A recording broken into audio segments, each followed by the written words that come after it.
사도행전 말씀이 벌써 10장까지 왔습니다. 1장부터 9장까지 내용 아마 기억하실 것입니다. 예루살렘에서 시작됐던 하나님 나라가 점점 확장되죠. 온 유대와 갈릴리와 사마리아까지.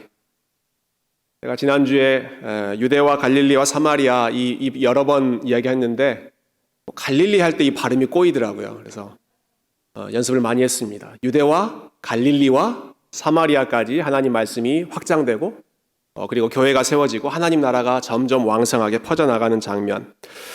이제 주님께서 말씀하신 땅끝까지 내 증인이 되리라 했을 때의 그 땅끝으로 나아가는 기로에 우리가 서 있습니다. 사도행전 말씀이 이제 10장부터는 땅끝으로 확장되는 본격적인 계기가 되죠. 이방인을 향한 선교가 본격적으로 시작되는 장면이 사도행전 10장이라고 할 수 있는데요. 물론 성경 곳곳에 하나님께서 이방인을 구원의 백성으로 부르시는 내용들 우리가 자주 찾아볼 수 있습니다. 대표적으로 어떤 사람들이 여러분 생각나십니까? 이방인 중에 하나님께로 돌아왔던 사람들, 우리가 요즘에 살펴보고 있는 룻기의 주인공 룻 같은 모함 여인이지만 하나님께로 돌아오고, 또 엘리사 선지자 시대 때는 아람 장군이었던 나아만, 이 사람도 하나님을 믿었던 사람이고, 또 새벽마다 묵상하고 있던 예레미야의 말씀 보면 예레미야 선지자가 위험에 빠졌을 때 도와주었던 사람 중에 한 사람이 구스 사람, 아프리카에 있는 구스 사람 에벳멜렉이라고 하는 사람이 또 도와줍니다.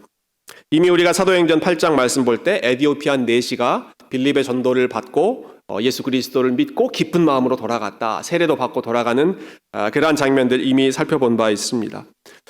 그렇지만 이렇게 산발적으로 드문드문 혹은 개인적으로만 하나님을 믿게 된 그러한 과정이 아니라 이제 본격적으로 이방인에게도 하나님의 구원이 임하고 하나님의 성령이 임하고 그 모습을 예루살렘에 있는 사람들, 유대인들까지도 또 만천하가 인정하게 되는, 공식적으로 인정하게 되는 그러한 선교의 확장은 이제 10장부터 본격적으로 시작되는 것이죠. 그리고 이 일의 중요한 도구로 사용된 사람이 오늘 본문의 주인공인 고넬료였습니다. 자, 이 고넬료가 어떤 사람이었는지 우리 1절을 한번 보죠. 1절 이렇게 시작합니다. 가이사랴에 고넬료라 하는 사람이 있으니 이달리아 부대라 하는 군대의 백부장이라. 신상 명세가 나와 있죠. 여기 나오는 가이사랴라고 하는 지역은 유대 지역에 있는 항구 도시입니다. 유대 지역에 있지만 가이사랴라는 이름이 붙인 것은 로마 황제 가이사의 이름을 그곳에 갖다 붙였습니다. 왜냐하면 그곳이 로마 제국의 통치에 굉장히 중요한 요충지 역할을 했기 때문에 그렇습니다. 이 가이사랴 지역은 유대 지역을 다스리던 로마 총독이 주둔하던 로마 총독부의 헤드쿼터가 이 가이사랴였고요. 그렇기 때문에 로마 사람들 많이 살고 있었고, 특별히 총독을 위시해서 그 주변을 지켜야 하는 로마 군인들이 많이 있었던 지역이 이 가이사랴 지역입니다. 근데 이 고넬료가 이 가이사랴 지역에서 백부장으로 활동하던, 백부장은 100명 정도의 부하를 거느리는 사람이니까 오늘날로 말하면 대위, 캡틴 정도의 계급에 있는 장교인데요. 이 사람이 그 가이사랴에서 지금 군인들을 이끌고 있는 것이죠. 로마 군인 중에 장교 계급이었으니까 이 고넬료 역시도 로마 사람, 이방인이었음에 분명합니다. 놀라운 점은 이 고넬료가 로마 사람이었고 이방인이었는데도 불구하고 하나님을 열심히 섬기는 사람이었다라고 하는 사실입니다. 2절 한번 보실까요? 우리 2절을 한번 다시 읽어보겠습니다. 시작. 그가 경건하여 온 집안과 더불어 하나님을 경외하며 백성을 많이 구제하고 하나님께 항상 기도하더니. 고넬료를 가리켜서 경건한 사람이었다라고 말하죠. 그 사람 개인만 경건한 것이 아니라 온 집안과 더불어 하나님을 경외했다. 자기 온 가족, 또 밑에 있는 신하들까지도 함께 하나님을 경외하는 그러한 온 가족을 하나님께로 이끈 그러한 사람이 고넬료였습니다. 고넬료가 어떻게 이방인이었는데도 유대인이 믿는 이 유일신 하나님을 알게 되었을까? 자세한 내용은 기록되어 있지 않습니다. 그렇지만 제가 예상하기로는 아마 이 사람은 로마 군인이었으니까 여기저기도 많이 다니고 또 로마의 문화에 익숙했던 사람이었겠죠. 로마의 문화, 또 로마의 군대 문화가 얼마나 잔인하고 또 비윤리적이고 또 여러 가지 혼란스러운 문란한 그런 일들이 특별히 로마 문화 가운데 얼마나 많이 있었습니까? 아마 그런 문화에 익숙해 있다가 가이사랴에서 복무하면서 유대 지역으로 오게 되고 유대교 사람들이 유대인들이 믿는 유일신 하나님에 대해서 듣게 되고 그들이 살아가는 모습 또 그들이 가르치는 그 율법의 내용 또 윤리적인 그러한 가르침에 호감을 느끼고 매력을 느끼면서 점점 하나님을 믿는 그러한 사람으로 나아가지 않았을까 좀 그렇게 추정해 보았습니다. 그렇게 본다면 이 가이사랴라고 하는 지역은 고넬료에게 있어서 하나님의 은혜를 알게 되는 그 첫 출발점이 되는 그런 지역이었다 우리가 볼 수 있겠죠. 아마 우리 중에도 특별히 우리 한인 이민자들 중에도 한국에서는 신앙생활 별로 그렇게 열심히 안 했지만 또 전혀 하지 않았지만 이곳에 와서 나에게 익숙했던 그러한 문화와 분리돼서 이곳에 와서 새롭게 신앙생활을 하신 분들이 적지 않게 계실 것입니다. 아마 고넬료와 좀 비슷한 상황이지 않을까 싶습니다. 로마 제국이 아니라 유대 땅 가이사랴에 와서 그곳에서 유대인들의 그 하나님을 가까이 알게 된 것이죠. 자, 이렇게 하나님을 믿기 시작하면서 고넬료가 경건한 삶을 살았는데요. 그가 어떤 면에서 경건했는지 오늘 본문은 두 가지 모습으로 요약해서 이야기합니다. 첫 번째는 그가 백성을 많이 구제했다. 경건하여 온 집안과 더불어 하나님을 경외하고 백성을 많이 구제했다. 2절에 그렇게 나오죠. 뿐만 아니라 하나님께 항상 기도하는 사람이었다. 이 두 가지가 고넬료의 경건에 있어서 굉장히 중요한 특징입니다. 하나는 백성을 많이 구제했다. 먼저 이 구제에 대해서 한번 생각해 보죠. 저희가 주일날 룻기 말씀을 통해서 확인하고 있는 바이지만 하나님께서는 가난하고 연약한 자, 특별히 과부, 고아, 나그네로 대변되는 그러한 사회적인 약자들에 대한 관심이 굉장히 많이 있으셨습니다. 그래서 그들의 삶을 보호하는 여러 제도들도 만들어주시고 무엇보다 모든 유대인들, 모든 하나님의 백성들에게 그들을 기억하며 그들을 위해서 도움의 손길을 아끼지 말아라. 그들을 위해서 손을 이렇게 움켜쥐지 말고 활짝 펴서 그들에게 나누어 주어라. 이것이 구약의 가르침, 윤리의 아주 중요한 핵심이었죠. 이것은 구약 시대만이 아니었습니다. 야고보서 1장 27절에도 보면 야고보 선생님이 이렇게 가르칩니다. 하나님 아버지 앞에서 정결하고 더러움이 없는 경건은 도대체 그 진짜 경건은 무엇이냐? 곧 고아와 과부를 그 환난 중에 돌보고 또 자기를 지켜 세속에 물들지 아니하는 그것이니라. 참된 경건이 무엇입니까? 고아와 과부, 나그네, 연약한 사람들을 환난 중에 돌아보고 그들을 도와주는 것이 참된 경건의 핵심이고 그렇게 살 때 자기를 지켜 세속에 물들지 않도록 지킬 수 있다. 이 경건은 개인적으로 나 혼자 하나님 앞에 죄 안 짓고 아주 거룩하게 살아가는 것이 아니라 밖으로 나아가는 것입니다. 손을 펴고 손을 내밀고 여러 연약한 사람들을 도와주는 것이 경건의 핵심이죠. 우리가 사도행전을 보면서 여러 차례 만났던 내용입니다. 초대교회가 이 일을 참 중점적으로 해왔습니다. 교회가 시작하는 순간부터 자기 재산과 물질을 자기 것으로 주장하지 않고 나누는 일 열심히 했습니다. 그 모아진 재산 가지고 무슨 일 했습니까? 가난한 사람들을 돕는 일을 했습니다. 그 일을 열심히 하다가 때로는 갈등에 쌓이기도 했죠. 헬라파 과부를 돕느냐 히브리파 과부를 돕느냐 하는 문제 때문에 갈등이 빚어질 정도로 이 구제에 대한 열심 또 구제에 대한 우선순위가 분명했습니다. 그 일을 또 잘하기 위해서 7 집사들을 세우기도 했죠. 지난주 금요일 말씀도 여러분 기억하실 것입니다. 다비다, 도르가라고도 불렸던 그 여인이 했던 일, 그는 구제와 선행이 심히 많았다라고 기록하고 있는데 그 여인이 했던 일이 무엇이었습니까? 특별히 어려운 형편에 있는 과부들을 위해서 속옷과 겉옷을 직접 만들어 입혀주면서 그들의 삶을 위로하고 격려해 주었던 이러한 일들을 그 다비다도 했었죠. 그리고 오늘 본문에 나오는 이 고넬료 역시도 백성을 많이 구제하는 사람이었다. 아주 경건한 모습을 보여주고 있습니다. 여러분 고넬료의 상황을 생각해 보면 고넬료는 로마 군인입니다. 로마 군인은 그 유대 지역을 지배하고 있는 정복한 사람들입니다. 유대인들은 그 로마 군인의 지배를 받는 피정복, 식민지 통치를 받고 있는 사람들입니다. 그런데 그는 가난한 유대인들을 돕는 일에 앞장섰습니다.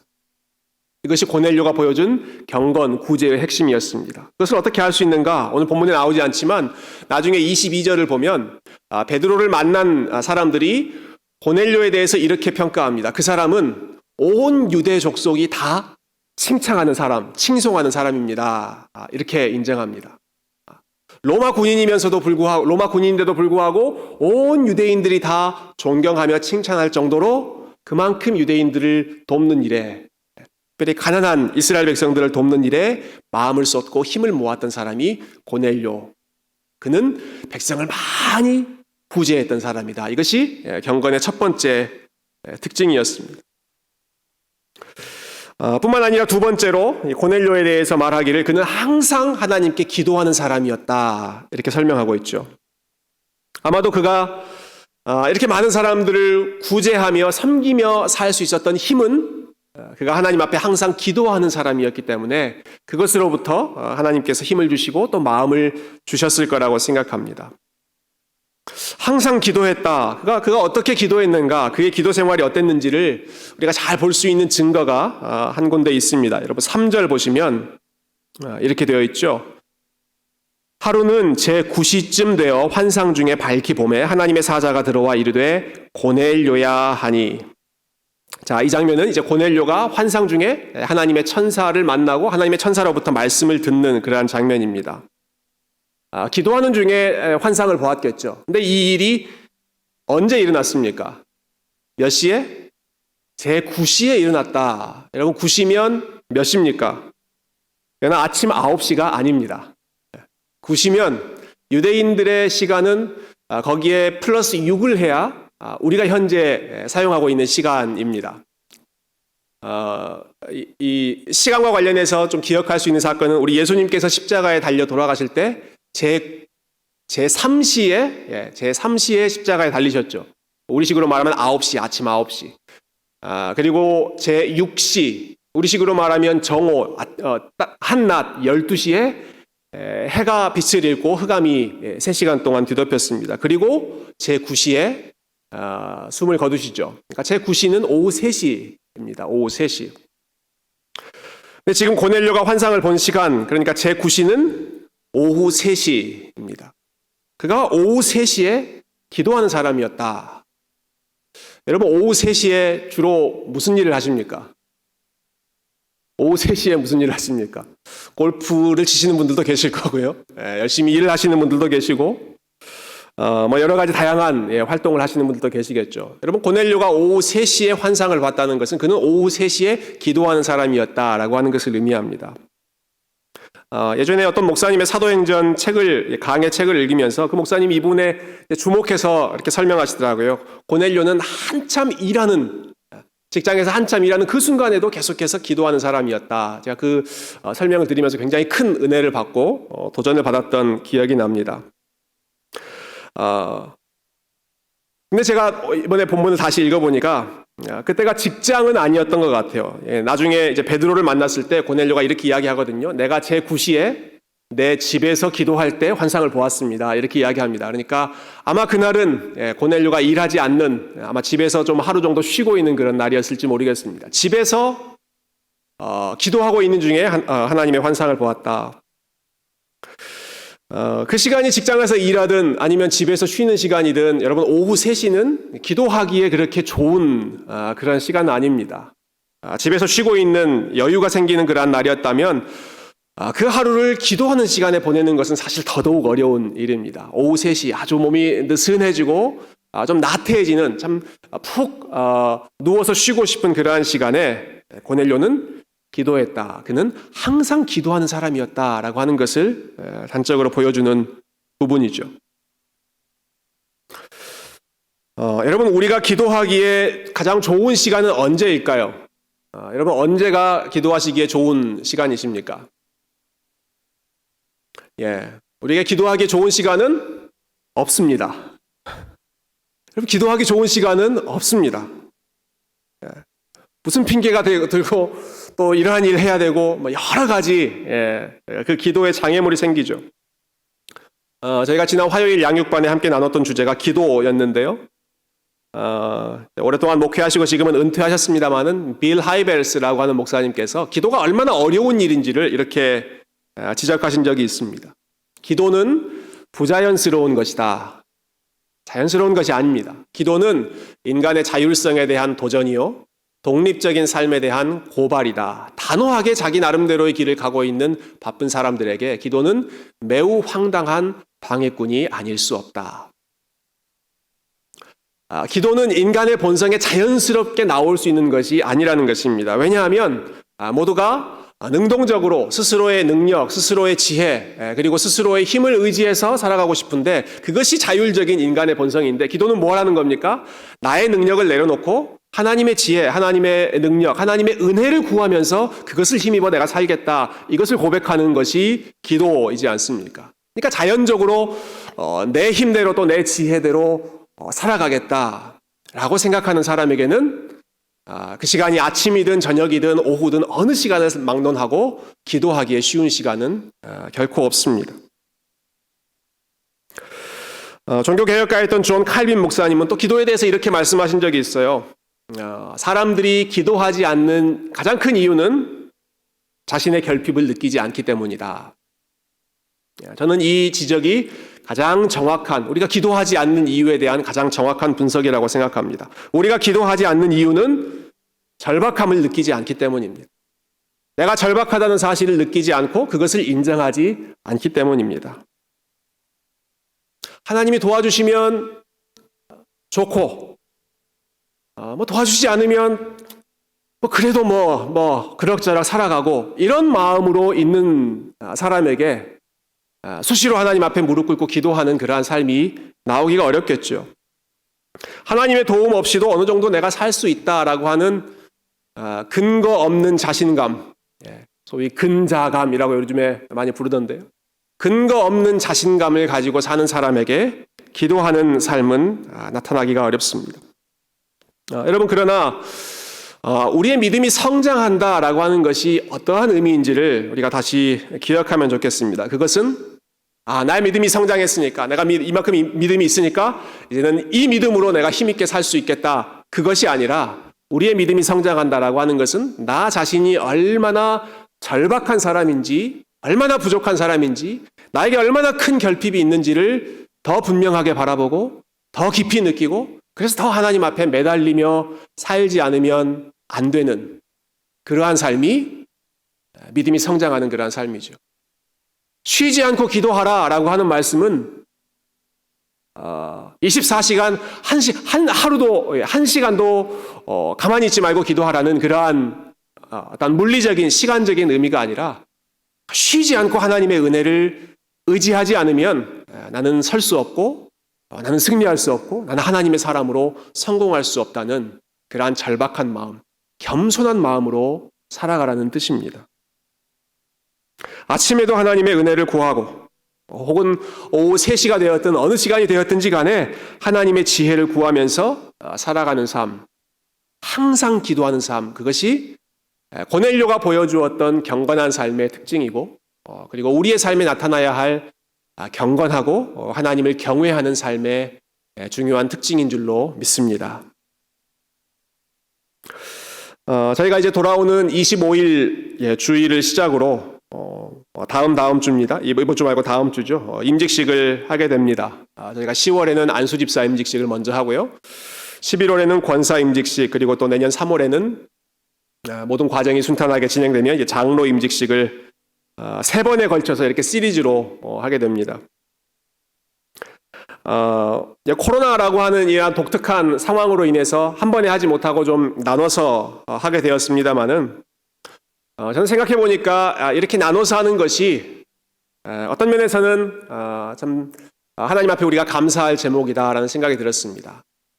한 분 또 한 직분 안수집사에 대해서 우리가 적극적으로 또 집중해서 같이 기도하고 축복하고 또 권사 임직식 할 때 또 권사님으로 세워지는 분들을 위해서 또 적극적으로 기도하고 그분들 축복하고 또 장로 임직식 할 때도 마찬가지죠. 이렇게 각각의 직분자에 대해서 우리가 집중하며 기도하고 마음을 모을 수 있는 직분자를 세우는 거 그냥 한 번에 다 몰아서 하는 것이 아니라 뭉뚱그려서 그냥 다 한 번에 하는 것이 아니라 각 직분에 따라서 그 의미를 충분히 기억하면서 세울 수 있다 하는 부분이 저는 참 우리가 감사의 제목으로 삼을 수 있는 부분 같습니다. 직분자를 세운다는 것은 임직을 받는 본인에게도 귀한 일이지만 교회 전체적으로 너무나 중요한 일입니다. 그래서 임직식 이전에 한 주 동안 물론 매일 새벽 기도해야 하지만 조금 우리의 마음을 모아서 하나님 앞에 좀 간절히 기도하는 그런 시간을 가지면 좋겠다, 그런 마음이 들었습니다. 그래서 다음 한 주는 우리가 25일 안수집사 임직식을 위해서 같이 한번 기도하고, 또 11월 셋째 주일 되기 그 전 한 주는 이제 권사님으로부터 세워질 분들을 위해서 한 주 함께 열심히 또 새벽에 마음을 모아서 기도하고, 그렇게 하면 좋겠다 그런 마음을 가지고 있던 차에 오늘 고넬료에 관한 그러한 모습을 다시 한번 보면서 맞다, 다시 한번 컨펌을 받았습니다. 항상 기도하고 특별히 중요한 이러한 일정들을 앞두고 직분자들 본인들만이 아니라 본인들은 당연히 기도하는 자리에 마음을 모아야겠죠. 그러나 온 교회가 그분들을 사랑하는 마음으로, 축복하는 마음으로 함께 기도하는 그러한 일들을 우리가 다음 주에 좀 가져보려고 합니다. 여러분, 예수님께서 그렇게 사셨습니다. 수시로 기도하면서, 특히 제자들을 세우기 전에는 밤이 맞도록 기도하신 후에 세우셨습니다. 그만큼 사람을 세우는 것이 중요한 일이었기 때문에 그렇죠. 사도행전에 나오는 초대교회의 모습, 여러분, 초대교회가 제일 먼저 했던 사역 1장에 그들이 모여서 기도하는 사역이었습니다. 기도로 시작했고, 어려운 일이 있을 때마다 기도로 마음을 담대하게 회복했고, 오늘 본문에서는 이방인이었던 고넬료조차도 하나님 앞에 기도하며 하나님 앞에 은혜를 구하며 살아가는 그러한 삶을 살았던 것, 이와 마찬가지로 저와 여러분의 삶이, 그리고 우리 새교회의 삶이 우리의 힘, 우리의 지혜, 혹은 우리가 아는 것, 우리의 경험, 이러한 것들을 의지하기에 앞서서 무엇보다도 먼저 하나님 앞에 어린아이와 같은 마음으로 무릎 꿇고 기도하고, 우리가 아무리 여러 번 해본 일이라고 하더라도 그러나 매번 새로운 마음으로 하나님 앞에 하나님께서 도와주시지 않으면 저는 이 일 할 수 없습니다, 어린아이와 같은 마음으로 그렇게 매달릴 수 있는 그러한 겸손한 교회, 경건한 교회, 그리고 경건한 저와 여러분의 삶이 될 수 있기를 주님의 이름으로 축원드립니다. 자, 이렇게 기도하는 중에 고넬료가 환상을 보죠. 그때 천사가 고넬료에게 이렇게 말합니다. 우리 4절부터 6절 말씀을 한 번 더 같이 읽어볼까요? 4절부터 6절 말씀 시작. 고넬료가 주목하여 보고 두려워 이르되 주여 무슨 일이니까? 천사가 이르되 내 기도와 구제가 하나님 앞에 상달되어 기억하신 바가 되었으니 네가 지금 사람들을 요바에 보내어 베드로라 하는 시몬을 청하라. 그는 무두장이 시몬의 집에 유숙하니 그 집은 해변에 있다 하더라. 천사가 나타나서 제일 먼저 하는 말은 이것입니다. 고넬료야, 너의 기도와 구제가 하나님 앞에 상달되었고 그것을 하나님께서 기억하신 바 되었다. 헬라어 원어에는 그것이 기념비가 되었다, 그렇게 번역하는 것이 좀 원문의 의미에 더 가깝습니다. 이 고넬료가 했던 기도와 구제가 하나님께서 기뻐 받으시는, 그리고 하나님께서 기억하시는 기념비와 같은 그러한 멋있는 증거가 되었다라고 하는 것이죠.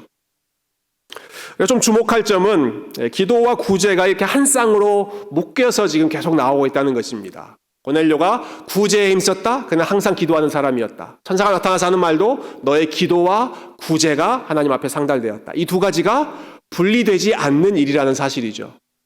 기도하는 일과 구제하는 일. 여러분, 기도한다라고 하는 것은 하나님을 향한 일입니다. 우리가 하나님을 향하여서 기도하죠. 구제는 사람을 향해 나아가는 것입니다. 근데 이 두 가지는 분리되지가 않습니다. 우리가 기도하며 하나님 앞에 나아가면 나아갈수록 하나님께서 우리에게 어떤 마음을 주십니까? 사람을 사랑하고 사람을 긍휼히 여기는 마음을 주십니다. 하나님께 가까이 가면 갈수록 하나님은 우리를 돌려보내십니다. 사람에게, 너의 도움이 필요한 사람에게, 너의 섬김이 필요한 사람에게 나아가라. 계속해서 우리의 마음 가운데 섬김의 마음, 구제의 마음을 주시는 것이죠.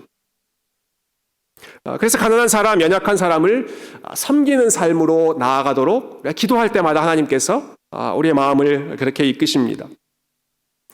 혹 기도는 열심히 하는데, 어떤 사람이 참 기도는 열심히 하는데 사람을 사랑하지 않고 섬기지 않고 구제하지 않고 혹시 본인이 기도 많이 한다는 것만 자랑한다면 그분은 방향을 잘못 잡고 기도하시는 거라고 볼 수 있습니다. 기도의 열매는 구제로 나타나야 합니다. 반대도 마찬가지입니다. 구제는 사람을 돕는 일이죠. 근데 사람을 돕고 사람을 섬기다 보면 점점 더 이것은 내가 할 수 있는 일이 아니구나. 하나님께 나아가서 그 사람을 맡겨드리고 그 사람의 삶에 은혜 베풀어 주시기를 더 간절히 기도하는 쪽으로 우리가 나아가게 됩니다.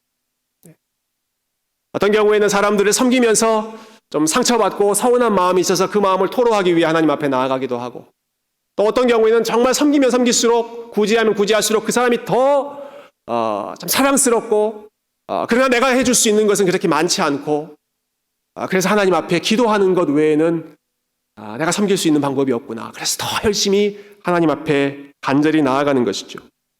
일종의 선순환이 이루어지는 것입니다. 기도하면 할수록 사람을 섬기게 되고 그리고 사람을 돕고 구제하고 섬기면 섬길수록 더 그 사람을 가지고 하나님 앞에 나아가게 되고 그래서 또 기도하면 그 사람을 더 사랑하게 만들고 이러한 거룩한 순환이 기도와 구제의 관계였던 것이죠. 고넬료의 삶이 그랬습니다. 그가 하나님 앞에 항상 기도했고 그 열매로 많이 구제하는 삶으로 나아갔고 내 기도와 구제가 하나님 앞에 상달되었다. 하나님께서 기뻐 받으시는 그만큼 귀한 제물로 하나님 앞에 도착했다는 것이죠. 그리고 나서 마지막으로 이렇게 말씀합니다. 천사가 고넬료에게 하는 말입니다. 욥바에 있는 베드로라 하는 시몬을 청하라. 지금 욥바에 베드로라고 하는 사람, 그의 이름은 원래 시몬인데 시몬이라고 하는 사람이 있는데 그 사람을 보내서 불러와라. 초청해와라 라는 것입니다. 베드로를 왜 불러오라고 했을까요? 오늘 본문에는 그 이유가 나와 있지 않습니다. 그러나 33절로 내려가 보면 이제 베드로가 고넬료의 집에 도착했을 때 고넬료가 하는 말이 있습니다. 내가 이러이러한 이유로 당신을 불렀습니다라고 이야기하는데요. 베드로를 부른 목적을 보면 고넬료가 이렇게 말합니다. 이제 우리는 주께서 당신에게 명하신 모든 것을 듣고자 하여 다 하나님 앞에 있나이다. 무엇을 위해서 베드로를 불렀습니까? 주께서 당신에게 명령하신 모든 말씀을 듣고자 하여 모든 하나님의 말씀을 듣고 배우고자 하여 베드로 당신을 불렀습니다. 이렇게 본인이 초청한 목적을 밝히는 것이죠.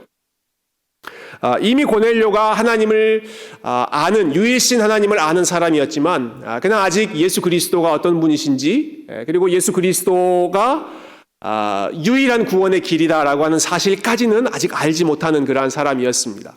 그 당시에 이방인 중에 그런 사람들이 많이 있었습니다. 하나님이 한 분이시다, 유일신 하나님에 대한 구약의 하나님만 믿고 아직 예수 그리스도에 대해서 알지 못하는 것이죠. 그 고넬료에게 예수님을 알려주시고 그리고 고넬료가 알고 있는 그 하나님에 대한 지식을 더 깊이 성장하게 해주시기 위해서 하나님께서 베드로를 준비하셨고 그리고 베드로를 고넬료에게 보내신 것입니다. 다시 말해서 고넬료는 말씀을 통해서 성장하기 위해 베드로를 지금 초청해서 베드로의 가르침을 받으려고 하는 것이죠. 여러분 이 부분을 우리가 좀 기억하면 좋겠습니다. 여러분 이 앞에 나왔던 고넬료의 모습만 봐도 여러분 너무 훌륭하지 않습니까? 온 집안이 하나님을 경외하는 경건한 사람이었다. 구제를 많이 했던 사람이었다. 항상 기도하는 사람이었다. 여러분 이 중에 어느 하나도 우리가 따라가기가 쉽지 않죠. 굉장한 믿음과 헌신을 가지고 있었던 사람입니다. 그런데 고넬료가 거기서 멈추지 않습니다, 여러분. 거기서 멈추지 않습니다. 이 정도면 됐지, 이 정도 하면 할 만큼 했지, 그렇게 안주하지 않고 천사를 통해서 베드로를 불러와서 베드로에게 말씀을 배워라. 베드로의 말씀을 듣고 네가 모르고 있는 부분을 배워라. 더 성장해라 라는 말씀을 주실 때 두말하지 않고 그 말씀에 순종합니다. 더 성장하기 위해서입니다. 자신의 현재의 영적인 상태에 안주하지 않고 더 배워야 할 길, 더 성장해야 할 부분이 있다는 것을 그가 겸손하게 인정했기 때문에 지금 베드로를 초청하는 것이죠. 여러분 당시에 고넬료와 베드로의 그 사회적인 신분을 위치를 생각하면 이것은 정말 놀라운 일입니다. 여러분 고넬료는 로마 군인이죠. 지배자의 위치입니다. 베드로는 지배를 받는 사람의 위치입니다. 사회적인 그러한 스테이러스를 생각한다면 두 사람이 그렇게 가까이 있기가 쉽지 않습니다. 그런데 베드로에게 와서 좀 가르쳐 주십시오. 이렇게 지금 고넬료가 부탁을 해야 되는 것이죠. 특히 천사는 베드로를 혹시나 못 찾는 일이 생길까봐 베드로가 지금 머물고 있는 집까지 구체적으로 밝혀주죠. 그가 무두장이 시몬, 요바에 있는 무두장이 시몬의 집에 유하고 있다. 여러분 지난주 말씀에 무두장이 시몬, 무두장이의 위치가 어떠한 위치인지 이미 말씀드린 적이 있습니다. 당시에 가장 비천한 위치에 있는 사람이 무두장이라고 하는 직업이었고, 여러분 그 무두장이 시몬의 집에 지금 베드로가 머물고 있다라고 하는 이야기를 고넬료가 들었을 때 조금 고개가 갸우뚱하지 않았겠습니까? 베드로 내가 한 번도 만나보지 못한 그런 사람이지만 그 사람이 무두장이하고 지금 어울리고 있는 사람이다라고 한다면 내가 그 사람에게 지금 도움을 구하고 한 수 가르쳐 주십시오라고 초청한다는 것이 마음에 걸릴 수도 있는, 인간적으로 생각하면 마음에 걸릴 수 있는 부분이죠. 그러나 고넬료는 내가 지금 초청해야 하는 베드로가 우리 로마 제국의 지배를 받고 있는 유대인이다라고 하는 것도 상관하지 않고, 그 사람이 무두장이 시몬의 집에서 지금 머물고 있으면서 그 사람과 어울리는 사람이다, 그 정도 스테이러스다라고 하는 것도 개의치 않고 베드로 불러와라 말씀하실 때 두말하지 않고 순종하고 자기의 신하들을 보내서 베드로를 초청하고 있습니다. 그 사람을 통해서 하나님께서 준비해 놓으신 그 사람을 통해서 내가 하나님의 말씀을 배울 수 있다면, 그리고 내가 성장할 수 있다면, 내가 더 하나님을 알아갈 수 있다면 그 사람의 신분이 어떻든지 사회적인 지위가 어떻든지 상관하지 않겠다. 나는 어떻게든 그 기회를 사용해서 나의 영혼이 성장하는 일을 위해 힘쓰겠다라고 하는 것이죠. 이 고넬료의 모습을 보면서 사도 바울이 했던 그 고백이 기억났습니다. 바울이 이렇게 고백했던 것 우리 지난 빌립보서 말씀을 통해서 들은 적 있죠. 나는 아직 내가 잡은 줄로 여기지 아니하고 오직 한 일, 즉 뒤에 있는 것은 잊어버리고 앞에 있는 것을 잡으려고 표대를 향하여 그리스도 예수 안에서 하나님이 위에서 부르신 부름의 상을 위하여 달려가노라. 나는 아직 내가 이미 잡았다고 생각하지도 않고 내가 이미 이룬 것, 과거에 이룬 것은 뒤로 잊어버리고 표대를 향하여, 예수 그리스도를 향하여 더 달려가겠다. 그분을 알기 위해 더 나아가겠다라고 하는 것이죠. 여러분 표대를 향하여 나아가고 계십니까? 예수 그리스도의 장성한 분량에 이르기까지 성장해 가는 일에 여러분 욕심을 내고 계십니까? 아니면 이 정도 하면 됐지, 이 정도 믿으면 됐지, 내가 성경 이 정도 알면 됐지, 내가 교회에서 이 정도 봉사하면 됐지, 그 정도에 안주하고 계십니까? 여러분 우리의 믿음은 현재의 수준, 내가 하고 있는 그 정도에서 멈춰 있으면 안 됩니다. 우리가 하는 섬김, 우리가 하나님을 알고 있는 아는 지식, 그리고 하나님을 사랑하는 마음, 그리고 하나님 앞에 기도하는 우리의 시간과 깊이와 양과 질, 이러한 것들이 지금 수준에 머물러 있다면 그것은 사도 바울의 모습, 고넬료의 모습을 닮아가는 것이 아닙니다. 하나님을 아는 우리의 배움이 여기서 멈추면 안 됩니다. 저 같은 경우에 담임 목사가 되었으니까 이 정도면 됐다라고 생각하는 순간 그때부터 퇴보하기 시작하는 것입니다. 혹시 이번에 임직을 받는 우리 직분자들이 계시다면 내가 그동안 열심히 교회에서 섬기고 또 사람들이 나를 인정해 주어서 내가 이 정도 또 새로운 직분을 받는 그러한 위치에 이르렀다. 거기에서 멈추면 본인에게도 불행하고 그리고 우리 교회에도 불행합니다. 직분을 받는 그 순간이, 새롭게 세워지는 그 시간이 하나님을 알기 위해, 또 하나님을 섬기기 위해 더 성장하는 계기가 되지 않으면 우리가 직분을 받았다, 혹은 우리가 교회에서 어떠한 타이틀을 가지고 있다라고 하는 사실이 우리에게 독이 될 수도 있는 것이죠. 그때부터가 시작입니다. 우리가 말씀도 더 가까이 하고 하나님 앞에 기도하는 이 훈련도 더 열심히 하고 이전보다 더 주님 사랑하는 마음으로 겸손하게 섬기는 모습, 그리스도의 장성한 분량에 이르기까지 계속해서 계속해서 한 걸음 한 걸음 더 표대를 향하여 나아가는 그러한 끊임없는 영적인 성장의 모습이 저와 여러분의 삶 가운데 그리고 우리 세교회 안에 이러한 건강한 분위기가 흘러 넘쳐서 오늘 본문에서 고넬료가 보여주었던 그러한 경건한 모습, 구제에 힘쓰고 기도하는 일에 힘쓰고 그리고 하나님을 알고 배우는 일에 더욱 힘쓰는 그런 하나님께 영광 돌리는 우리 세교의 모든 주의 백성들이 다 되시기를 주님의 이름으로 축원드립니다.